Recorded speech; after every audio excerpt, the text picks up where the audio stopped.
So you want to find the perfect high-quality dividend growth ETF that does not only offer a nice starting dividend yield north of 3%, but also has a massive dividend growth rate historically, a basket of around 100 diversified systematically chosen stocks. And lastly, huge ETF price appreciation. Well, look no further because in this video, we're going to do a deep dive in what I think, in my opinion, could be one of the best long-term wealth-generating vehicles for longer investors that want to retire with not only a nice sized net worth, but boatloads of cash flow on top of it. But the best part is you might not even need as much money invested into this ETF as many think to achieve your financial goals and then some. Make sure to stick around until the end of this video because you are not going to want to miss a thing. Right after you, please drop a like in this video and subscribe for more future content like this. Now, of course, the ETF that we're talking about that not only offers a nice, healthy starting dividend yield, massive dividend growth, a high-quality basket of diversified stocks, and some great ETF share price appreciation,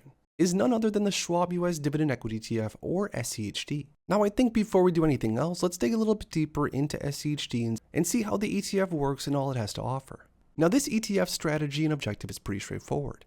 The investment seeks to track as closely as possible, before fees and expenses, the total return of the Dow Jones US Dividend 100 Index. To pursue its goal, the fund generally invests in stocks that are included in this index. The index is designed to measure the performance of high dividend yielding stocks issued by U.S. companies that have a record of consistently paying dividends, selected for fundamental strength relative to their peers. Based on financial ratios, the fund will invest at least 90% of its net assets into stocks. Now, some more highlights about this ETF: a straightforward, low-cost fund offering potential tax efficiency. The fund can serve as part of the core or complement in a diversified portfolio, tracks an index focused on quality and sustainable dividends, and invests in stocks selected for fundamental strength relative to its peers based on financial ratios. Now, looking a little bit deeper into this ETF's performance, as far as ETF price alone in the max time frame, since around 2011, this ETF is up around 182.81%, and this is not dividends included. The 52-week range for this ETF is 65.96 as of the low and 79.49 as of the high. The expense ratio for SCHD is just 0.06%, which is pretty close to just about the lowest expense ratio you're going to find on the market when it comes to high quality ETFs. Now, the fund does pay a nice juicy dividend quarterly, which we're going to look at here in a second. And the assets under management for this ETF is $48.77 billion. Now, since the inception of SCHD back in October 2011, the ETF has achieved an average annual return rate of around 12 or 13%, and in over 10-year period, very closely matched the return of the Dow Jones US 100 Index, which is of course the benchmark index that SCHD tracks. Now, SCHD posted an annual average return of around 11.71% on a net asset value basis, while the Dow Jones US Dividend 100 achieved an annualized return of a tiny bit more at 11.81%. Now, because SCHD does track the Dow Jones 100 Index, I think it's pretty important to look a little bit deeper into the Dow Jones Dividend Indices methodology and see exactly how this works, how stocks are added or maybe not added. And to be honest, for anyone holding onto SCHD, I think it's very important to know some of these facts if you are going to hold on to this ETF long term. So the methodology says Dow Jones US Dividend 100 Index Universe. The index universe is defined as the constituents of the Dow Jones US Broad Stock Market Index, excluding REITs. So even though REITs are great, I'm a huge fan of REITs, they are not going to be included into this index. It then says stocks must pass the following screens: minimum 10 consecutive years of dividend payments, minimum FMC of US 500 million, minimum 3-month abbvie of $2 million US. Stocks passing all three screens are ranked in descending order by IAD yield, defined as the stock's IAD, not including any special dividends, divided by its price.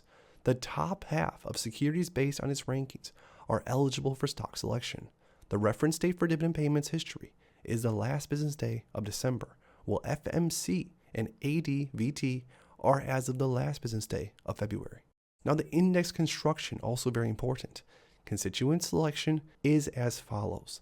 The eligible securities are ranked by each of 4 fundamental base characteristics. Things like free cash flow to total debt, annual net cash flow from operating activities divided by total debt. Companies with zero total debt are ranked first. Then return on equity, annual net income divided by total shareholder equity, then IAD yield, and then 5-year dividend growth rate, defined as this equation below. It then says the 4 rankings are equal weighted to create a composite score, and the eligible securities are ranked based on the composite score. The top 100 ranked stocks by the composite scores are selected to the index, subject to the following buffer rules that favor current constituents during the annual review, which are the constituent stocks will remain in the index as long as they are among the top 200 rankings by the composite scores. So even if a stock doesn't rank as high, as long as it's already in the index, it could still stay. Non-constituent stocks are added to the index based on their rankings until the constituent count reaches 100. If two non-constituents have the same composite score, the non-constituent with the higher dividend yield will be selected. And then as far as the weighting goes, it's pretty simple. It says stocks in the index are weighted quarterly, based on a capped FMC weighted approach.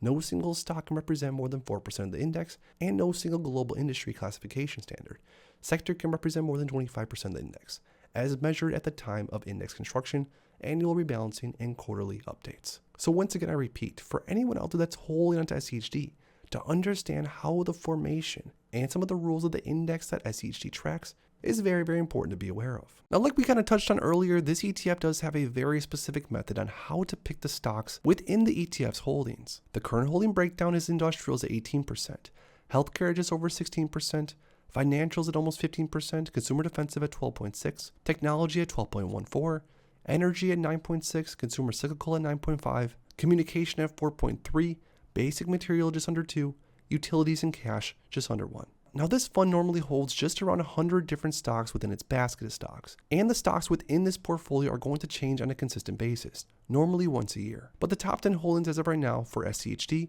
are companies like Amgen, Cisco, abbvie, the Home Depot, Broadcom, Coca-Cola, Merck, Chevron, UPS, and Pepsi. Now again, all the companies within SCHD do pay a nice solid dividend, and on top of that, a lot of the companies have some pretty impressive dividend growth. To look deeper into that, we see that SCHD has a current trailing 12-month dividend yield of 3.54%, which is not a bad starting dividend yield at all considering the price appreciation historically for this ETF. So for investors buying into this ETF, they're not only going to expect the potential for some price appreciation for this ETF long term, but also a nice starting dividend yield that's going to pay a decent amount of cash flow right off the bat. Now, the trailing 12-month dividend growth rate for this ETF is 7.13%. Now, in my experience, a dividend growth rate of anything over 10% is pretty exceptional. So even though the trailing 12-month dividend growth rate is under 10% as of right now so far, the 3-year, the 5-year, and the 10-year paint a very different picture.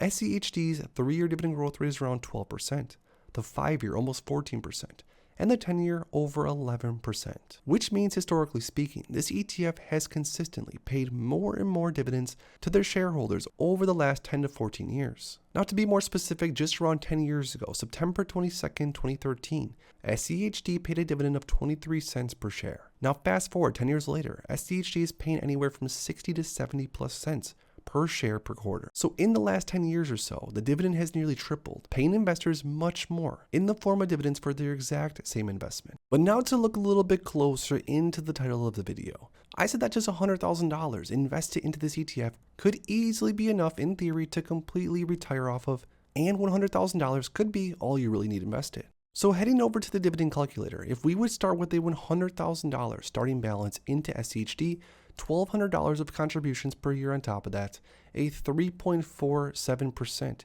initial annual dividend yield, 8% annual increases from there, an annual share price appreciation of around 5%, quarterly distributions, dividend reinvesting turned on, and 30 years invested.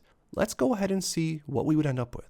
So year number 1, this investor with $100,000 invested into SCHD as a relatively younger investor would receive around $3,500 per year in dividends. Year number 2, this investor would have around $109,000 invested with almost $4,000 per year in dividends. Now skipping through by year number 5, $142K invested with almost $5,600 per year in dividends. So the first few years, you're going to notice that it really doesn't change all that much. And that's because the power of compounding doesn't really kick in until a little bit later down the road. But year number 5 through 15 paints a little bit of a different picture. Year number 10 is $221,000 invested, with now officially $10,000 plus in annual dividends. By year number 12, this investor would officially be over $1,000 every single month paid out in dividends. By year number 15, almost $350,000 invested and over $18,000 per year in dividends. Now, even by 15 years in, this is still by no means enough to live off of, And by 15 years in, $100,000 of initial principal is not going to be enough to live off of pretty much in any regard. But by year number 20, this investor would have $562,000 invested into SCHD and over $34,000 per year in dividends. So now we're getting up to the bigger numbers, and now we're starting to get a little bit closer.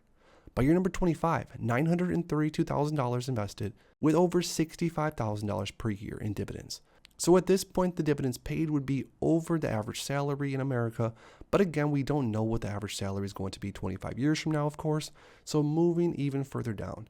By year number 30, this investor would have around $1.6 million and over $129,000 per year in dividends.